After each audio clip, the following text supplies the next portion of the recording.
ये आप लोग, मेरे अंदर इतना भी जज्बा नहीं है। मैं सुन रहा था कि हम सब लोग, चलिए पहले औपचारिकताओं से शुरू करता हूं पूरे मंच के लिए, साथियों के लिए, और बड़ी संख्या में मैं कैमरा देख रहा हूं। इसमें से ज्यादातर कैमरा वायलेंस फ्री इंडिया चाहते हैं, लेकिन कुछ कैमरे ऐसे भी हो सकते हैं जो ये सोच रहे हों कि कुछ मिले मसाला यहां से कि शाम की डिबेट कराई जा सके। बहरहाल हमारे जितने भी साथी, मैंने सुना बहुत जज्बे से, बहन को सुना, ये आप लोग चुनाव से कुछ ज्यादा ही उम्मीद रखते हैं कि 2024 का चुनाव आ जाएगा तो सारी चीजें बदल जाएंगी। हो सकता है जीतने के बाद भी चीजें ना बदले। इस समाज के मानस में हिंसा हमेशा रही। मेरे एक मित्र रतन नीचे बैठे हुए हैं, एक हम पढ़ते थे, वैदिकी हिंसा हिंसा न भवति, यानी जो बड़े लोग हैं, और आप जानते हैं कौन बड़े लोग हैं क्योंकि उनका चरित्र आज भी नहीं बदला, अगर उन्होंने हिंसा की तो वो हिंसा नहीं है। लेकिन किसी गरीब ने, किसी वंचित ने, किसी दलित ने, किसी पिछड़े ने 4 थप्पड़ खाने के बाद एक बार हाथ पकड़ लिया तो वो हिंसा हो गई। तो हिंसा की पूरी परिभाषा को भी देखना होगा। एक छोटी सी कहानी से शुरू करता हूं, बहुत 2-4 मोटा मोटी चीजें बोल करके। एक राजा था, उसे आग लगाने का बड़ा शौक था। उसे हरियाली अच्छी नहीं लगती थी, वो आग लगाता था। और कमाल थी कि उसके पास बाकी चीज की कमी हो जाए, एक जेब में पेट्रोल और दूसरे जेब में लाइटर हमेशा हुआ करता था। तो लोग उससे प्रयोग करवाते थे, देखो यहां आज तक कभी आग नहीं लगी है। तो राजा कहता था मुझे 15 दिन का वक्त दो, मैं यहां आग लगा के दिखा दूंगा। राजा के दरबारियों को भी लगा कि राजा को आग लगवाना बड़ा पसंद है। तो दरबारी लोग भी आग लगाने और लगवाने लगे। उनके पास भी पेट्रोल और लाइटर पहुंचने लगा। अंग्रेजी में एक शब्द है पायरोमैनिएक, वैसा व्यक्ति जिसको आग लगाने का शौक हो। हमारी पूरी राजनीति इस पायरोमैनिएक नाम के जंतुओं के हाथ में आ गई है, जिन्हें शांति पसंद नहीं है, अमन पसंद नहीं है, जो विदेश जाकर के कहेंगे वसुधैव कुटुंबकम, लेकिन देश की धरती पर अपने कुटुंबों के बीच में आग लगाएंगे। कोई कहते थे जितना कीचड़ फैलाओगे कमल खिलेगा। आपका कमल कीचड़ और पानी में नहीं खिल रहा है, ये आग में खिल रहा है। आप आग लगाते हो और वोट की फसल काटते हो। मणिपुर की आग को देख के आया हूं, गुजरात की आग देखी है, अभी नूह मेवात में वो आग दिख रहा है। सतपाल मलिक साहब आए नहीं, उन्होंने एक बात कही हाल के दिनों में कि 2024 election is going to be the most violent election in the memory of India. आप सब तैयार रहिए, ये वायलेंस फ्री इंडिया हम सब चाहते हैं, लेकिन तैयार रहिए, बहुत हिंसा होने वाली है। कहीं जाति के नाम पे होगी, कहीं दलित मारा जाएगा, और मुसलमान तो मारा जा ही रहा है। आपकी कोशिश सिर्फ चुनाव जीतना नहीं होना चाहिए। अब क्या करेंगे, एक पार्टी है, उस पर थोड़ा भरोसा होता है, वो भी वैसे दिखने लगती है। जब तक हमारी राजनीति में इन बाबाओं का प्रेजेंस होगा, सुबह शाम ये बहस हुआ करेगी, तब तक आप वायलेंस फ्री समाज बनाने की कल्पना ना करें। उसको व्यूअरशिप कौन देता है? हमारे आप जैसे ही लोग, हम नहीं, आप नहीं, लेकिन हमारे जैसे लोग, हमारे भाई, हमारे कुटुंब, हमारे दोस्त उसको वैल्यू देते हैं। नतीजे में क्या हासिल हो रहा है? देखिए, हिंसा जो होती है उसके पहले एक भाषाई हिंसा होती है। जुबान देख लीजिए लोगों की, किस तरह की जुबान से बात होती है। मैं नहीं कहता कि पहले दंगे नहीं होते थे, पहले भी होते थे। जब हम छात्र जीवन में थे तब भी दंगे होते थे। मैं रांची में पढ़ता था, रामनवमी के दौरान दंगे की आशंका होती थी रांची और जमशेदपुर में, लेकिन तब दंगा करने वाले सहमते थे।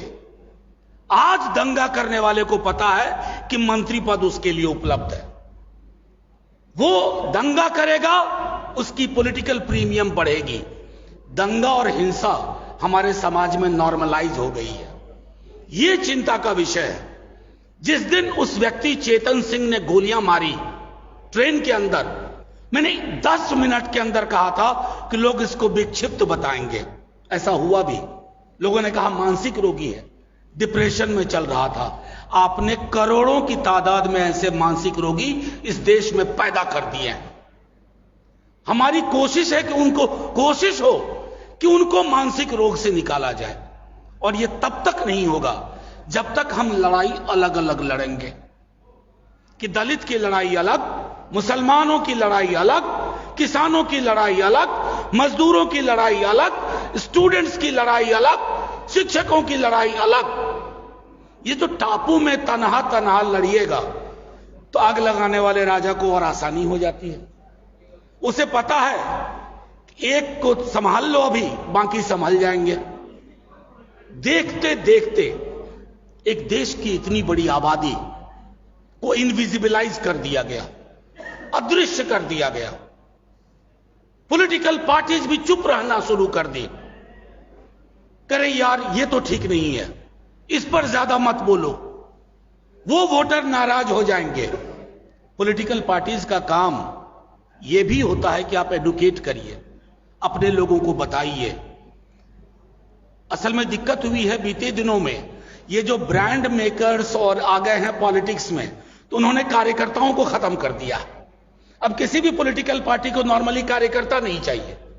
वो कहीं विदेश से पढ़ा हुआ कोई एक बंदा आएगा, उसके साथ 15-20 लोगों की टीम होगी और वो पीआर का काम देखेगा। तो कोई पॉलिटिकल पार्टी हो जो कार्यकर्ताओं की गर्व से निकली है, उस पार्टी में भी कार्यकर्ताओं को उस रूप में नहीं देखा जाता जैसे अब तक। मैं सिर्फ इतना कहूंगा कि साथियों, प्रेस के दोस्त, मुझे पता है कि अंग्रेजी में एक कहावत थी, if it bleeds it leads, यानी खून बहता है तो पढ़ा ज्यादा जाता है। मैं प्रिंट के दौर की बात कर, लेकिन यह खून आपके दरवाजे तक पहुंच गया है, यह मेरे दरवाजे तक पहुंच गया है। कहानी मुसलमान से शुरू हुई थी, अब इस देश में कोई महफूज नहीं है। मणिपुर में वो जो वीडियो आपने देखे होंगे, सोच के देखिएगा एक बार, 1 मिनट के लिए रात में सोते वक्त, ये मेरी बेटी हो, आपकी बेटी हो, मेरी बहन हो, आपकी बहन हो। हिंसा के लिए जब तक आप पराया दृष्टिकोण अपनाएंगे, हम पराया दृष्टिकोण अपनाएंगे कि ये मणिपुर में हो रहा है, ये मेवात में हो रहा है, ये फलाना 1000 साल तक हम पर रूल किए, इसलिए अगर हम बदला ले रहे हैं तो ये सही है। अभी पीछे दिनों बड़े बड़े लोगों को न जाने क्या होता जा रहा है। भाई ने कहा ही, बहन ने बोला संविधान। अब कोई आप सोचते होंगे कि पीएम ने अपने को डिसोसिएट कर लिया कि मेरा आधिकारिक इनका बयान नहीं है। माफ कीजिएगा, ये बड़े उस्ताद लोग हैं, ये इतने उस्ताद हैं कि ठहरे हुए पानी में कंकड़ मारते हैं और देखते हैं लहर कितनी हुई।